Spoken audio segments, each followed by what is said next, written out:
2 சக்கர வாகனங்களா இருக்கலாம்.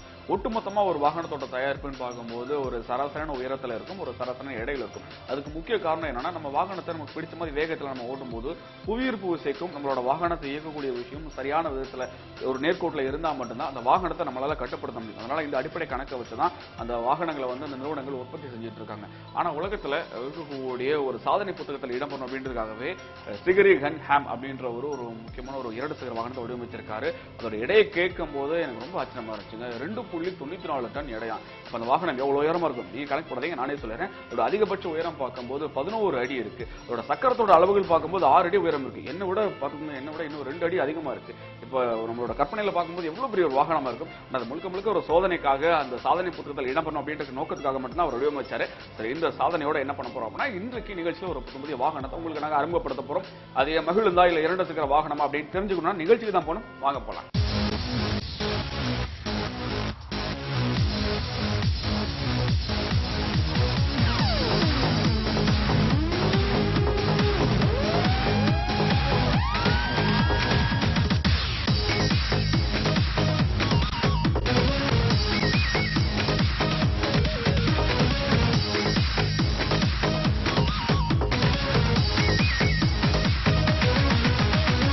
நம்மளோட தேவைகளை பூர்த்தி செய்யக்கூடிய ஒரு வாகனத்தை நம்ம வாங்க போறோம் அப்படின்னா நிச்சயமா முதல்ல நம்ம தேர்வு செய்யக்கூடியது அந்த நிறுவனத்தை தான் பார்ப்போம். அந்த நிறுவனம் எத்தனை ஆண்டுகளா இருக்கு, எந்த மாதிரியான வாகனங்களை வந்து அறிமுகப்படுத்திருக்காங்க, உங்களோட விற்பனை எப்படி இருக்கு, உங்களோட வாடிக்கையாளர்கள் வந்து எந்த அளவுக்கு திருப்திகரமா இருப்பாங்க, இப்படி எல்லா விஷயங்களும் மட்டும் தான் பார்ப்போம்.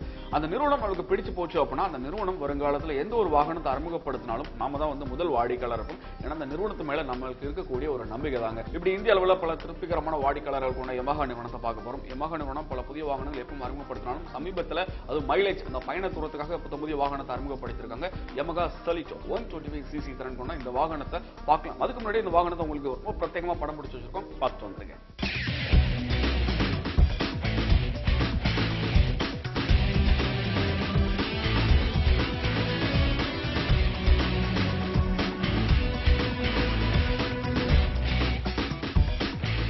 என்னங்க யமஹா சலிட்டோ 125cc எப்படி இருக்கு?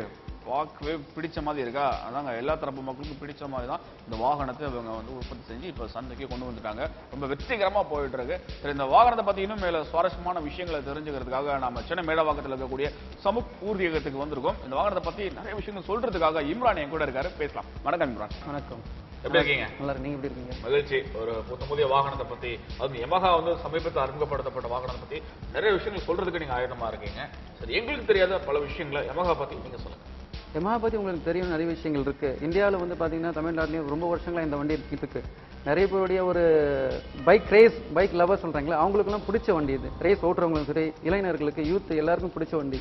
இன்னைக்கு பாத்தீங்கன்னா நம்பர் 1 வண்டின்னு சொல்லலாம். ரேசிங் ட்ராக்லையும் சரி, ஆன் ரோட்லையும் சரி, சிட்டிலையும் சரி, எல்லாரும் விரும்பக்கூடிய வண்டி. இப்போ வந்து இந்த யமஹா வந்து பல புதிய தொழில்நுட்பங்களை உருவாக்கி அது மூலியம் புதிய சில வண்டி வரப்போகுது. ஃபார் எக்ஸாம்பிள் பார்த்தீங்கன்னா R3 ஒரு வண்டி வரப்போகுது. அதே மாதிரி மைலேஜ், சில பேர் மார்க்கெட்டிங்கில் ஒர்க் பண்ணுறாங்க. ஸோ அவங்களுக்கு வந்து மைலேஜ் சம்மந்தப்பட்ட வண்டிகளும் வந்திருக்கு. அதில் இன்னைக்கு பார்க்க போகிற வண்டி தான் சல்யூட்டை பற்றி நாங்கள் பார்க்க போகிறோம்.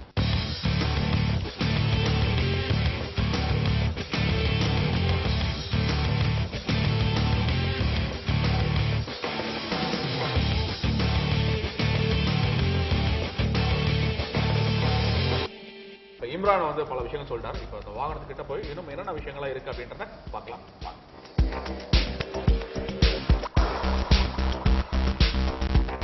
யமஹா சலிட்டோ 125cc அந்த 2 சக்கர வாகனத்தை நம்ம பார்த்துட்டு இருக்கோம். ஆரம்பத்தில் சொன்ன மாதிரி இந்த வாகனம் வந்து பிரத்யேகமா ஒரு விற்பனை பிரதிநிதியில் இருக்கவங்க இல்ல ஒரு நாளைக்கு நீண்ட தூரம் பயணிக்கிறவங்களுக்கு அவங்களுக்கு ஏற்ற மாதிரி இந்த வாகனத்தை வடிவமைச்சிருக்காங்க. ஒரு லிட்டருக்கு அதிகபட்சமா 78 கிலோமீட்டர் வரை உத்தரவாதம் கொடுக்குறாங்க. அது எப்படி சாத்தியம்? இதோட இன்னும் பல சரசமான விஷயங்களை நம்ம இம்ரான் கேட்கலாம். இம்ரான், ஒரு மிகப்பெரிய உத்தரவாதம் நீங்க இந்த 2 சக்கர வாகனத்தை எனக்கு கொடுக்குறீங்க. இதை பத்தி எல்லா விஷயமும் நான் தெரிஞ்சுக்கணும். ஒரு வாடிக்கையாளர் நான் வந்திருக்கேன். அதை பல கட்டங்கள் நம்ம பிரிச்சு பார்க்கலாம். இதுல என்ன விஷயம் நீங்க புதுசாக கொண்டு வந்திருக்கீங்க அப்படின்னு முதல்ல முகப்புல ஆரம்பிச்சிடலாமா? சொல்லுங்க இம்ரான். இப்போ ஹெட்லைட் பார்த்தீங்கன்னா ஒரு ஸ்டைலிஷ் ஹெட்லைட் பண்ணியிருக்காங்க. ஸோ இங்கே ஒரு ஹெட்லைட் இருக்கு, இது பார்க்கிங் லைட் மாதிரியும் நைட்டில் வந்து. அதே மாதிரி ஃபோக்கஸிங் வந்து ஹாலோஜன் 12 into 35 வோல்ட்ஸ் பண்ணியிருக்காங்க. இது வந்து ஃபோக்கஸ் நல்லா கிளீனாக தெரியும். ஃபார் எக்ஸாம்பிள் பார்த்தீங்க கொடுத்துருக்கீங்க. ஆமாம், இது பார்த்தீங்கன்னா அதிகம் தான். எதிரில் இருக்கிற வாகனங்களும் நம்மளும் பார்க்கக்கூடிய வகையிலும் ப்ளஸ் அதே டைம்ல பாத்தீங்கன்னா நம்மளுக்கு தெரியும் எல்லா விஷயங்களும் தெரியும். ரோட்ல பள்ளங்கள் இருக்கா, மேடு இருக்கா, வண்டியில யாராவது எதிரில் வராங்களா, ஸோ அதை பேஸ் பண்ணி தான் ஒரு லைட்டிங் கொடுத்துருக்கேன், கிளியர் லைட்டிங். இந்த வைசர் இதை பத்தி சொல்லுங்களேன். ஏன்னா இந்த வைசர் வந்து பாத்தீங்கன்னா இந்த வடிவு பாத்தீங்கன்னா காத்து வந்து நீங்க எவ்வளவு ஃபாஸ்டா வண்டி ரோட்ல ஓட்டிங்களோ அந்த காத்து கிழிச்சிட்டு போகணும். இப்போ நீங்க வண்டி ஓட்டும் போது அந்த காத்து வந்து உங்க செஸ்ட்டுக்கு வந்து அடிச்சிட்டு உங்களுக்கு பெயின் வரக்கூடாது இல்லையா? ஸோ அந்த மாதிரி விஷயங்களை பேஸ் பண்ணி தான் அந்த வைசர் கொடுக்குறாங்க. இந்த வைசர்ல காத்து அடிச்சதுன்னா காத்து பிரியும், பிரிஞ்சு தேவையான காத்து மட்டும் தான் உள்ள வரும், தேவையில்லாத காத்து உங்களை தாண்டி வெளியே போயிடும். ஸோ உங்களுக்கு டயர்னஸ் இருக்காது. நீங்க லாங் டிரைவ் ஓட்டிச்சுங்களேன், உங்களுக்கு உடம்புல எந்த டயர்னஸ் இல்லாம ஒரு கம்ஃபர்டபுளான டிரைவிங் நீங்க வண்டி ஓட்டலாம். ஒரு நீண்ட தூரம் பயணம் போறோம் அப்படின்னா நமக்கு அந்த சஸ்பென்ஷன் வந்து ரொம்ப முக்கியம். இந்த முன்னாடி இருக்கக்கூடிய ஷாக் அப்சர்வர் Yamaha ஷோரூம் வண்டி வாங்க வரது ரெண்டு விஷயங்களுக்காக. ஒன் இன்ஜின், இன்னொன்று பார்த்தீங்கன்னா சஸ்பென்ஷனுக்காக தான். அந்த RX 100 காலத்தில் இன்னி வரைக்கும் நீங்க RX 100 யூஸ் பண்ணி உங்களுக்கு தெரியும். நீங்க 15 வருஷம் RX 100 யூஸ் பண்ணாலும் அந்த ஆயில் லீக்கேஜ் வந்து எப்பவுமே Yamaha பொறுத்த வரைக்கும் வராது. உங்களுக்கே நல்லா தெரியும். அந்த விஷயங்கள் Yamahaல பெஸ்ட். மக்கள் விரும்பக்கூடிய வகையில சஸ்பென்ஷனும் இருக்கும், அதே டைம்ல இன்ஜினும் நல்லா இருக்கும். மடுகாடு பாத்தீங்கன்னா சாதாரணமாவே எல்லா வண்டியும் மடுகாடு பண்ண இந்த மாதிரி ஷேப்ல வந்து பின்னாடி சிம்பிளா வந்துடும். ஆனா இந்த மடுகாடு பாத்தீங்கன்னா இந்த இடத்துல வந்து பாத்தீங்கன்னா ஒரு மேடு மாதிரி கொடுத்துருக்காங்க. எதுக்காகனா அந்த காத்து வரும்போது தேவையான காத்து இங்க அடிபட்டு இன்ஜினை கூல் ஆகுறது. ஃபார் எக்ஸாம்பிள் பாத்தீங்கன்னா இப்ப அந்த வண்டி நிப்பாட்டினீங்கன்னா இந்த காத்து வந்து டைரக்டா இதுல போகும், அது கூல் பண்ணும். ஸோ அந்த வகையை சேர்ந்தது தான் அந்த மாதிரி ஒரு வகையாக தான் இந்த ஒரு மடுகாடு உருவாக்கியிருக்காங்க. ஒரு மேடு மாதிரி ஒரு சக்கரங்களை பத்தி சொல்லுங்க. இப்போ அலாவில் பார்த்தீங்கன்னா ஒரு காஸ்டிங் அலாவில் தான், நல்லா ஸ்ட்ராங்கான, நம்ம ஊருக்கு தேவையான எவ்வளோ ஸ்ட்ராங் தேவையோ உங்களுக்கே தெரியும். நம்ம ஊரோடு வந்து அந்த அளவுக்கு எல்லா சைட்லையும் ஒரே மாதிரி இருக்காது. நெக்ஸ்ட் டயர் பார்த்தீங்கன்னா 80-100 mm. ஃபார் எக்ஸாம்பிள் 275/18 சொல்லுவாங்க பழைய இந்த டெக்னிக்கல் டேட்டாவில். ஸோ ஜாப்பர் டயரு நம்ம ஊருக்கு ஏற்ற மாதிரி, ரோடுக்கு ஏற்ற மாதிரி உருவாக்கிருங்க. பெஸ்ட் இன் கிளாஸ் டயர், கடினமாக இருக்கும்.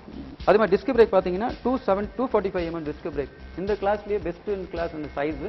ஸோ வந்து ஃப்ளெக்சிபிலிட்டி நல்லா இருக்கும், பிடிக்கிறதுக்கு எந்த ஒரு பிரச்சனையும் உங்களுக்கு வராது இதில். நெக்ஸ்ட் ஹேண்டில் பார் பார்த்தீங்கன்னா ஹேண்டில் பார் டோட்டலாகவே வந்து ஒரு ஷார்ட். ஜென்ரலாக ஹேண்டில் பார் பார்த்தீங்கன்னா நல்லா வைட் ரேஞ்சில் வரும். இதில் பார்த்தீங்கன்னா ஷார்ட் ரேஞ்சாக இருக்கும். நீங்கள் உட்காரும்போது உங்களுக்கு வண்டி உங்களுக்கு அடக்கமாக இருக்கிற மாதிரி பண்ணியிருப்பாங்க. நீங்கள் சிட்டியில் லெஃப்ட் ரைட் எல்லாம் போகும்போது உங்களுக்கு எந்த ஒரு பெயின் வராத மாதிரி அந்த மாதிரி வடிவமைப்பட இந்த ஹேண்டில் பார் ரொம்ப ஷார்ட்டாகவும் இருக்கும், அதே டைம்ல ரொம்ப ஷார்ட்டாகவும் இருக்காது, ரொம்ப லாங்காகவும் இருக்காது.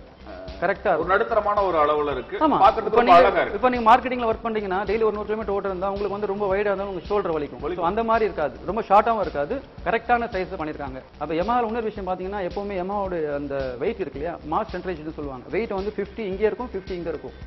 மற்ற வண்டி கம்பேரிசன் பண்ணீங்கன்னா வண்டி ஃப்ரண்ட்ல அதிகமா இருக்கும் வெயிட், பேக்ல கம்மியா இருக்கும். பட் Yamaha பொறுத்த வரைக்கும் எந்த ஒரு வண்டி நீங்க எடுக்க போனாலும் கரெக்டான வெயிட் இருக்கும். மாஸ் சென்ட்ரலேஷன் சொல்லுவாங்க. அந்த வெயிட் வந்து இங்கேயும் 50 இருக்கும், அங்கேயும் 50 இருக்கும்.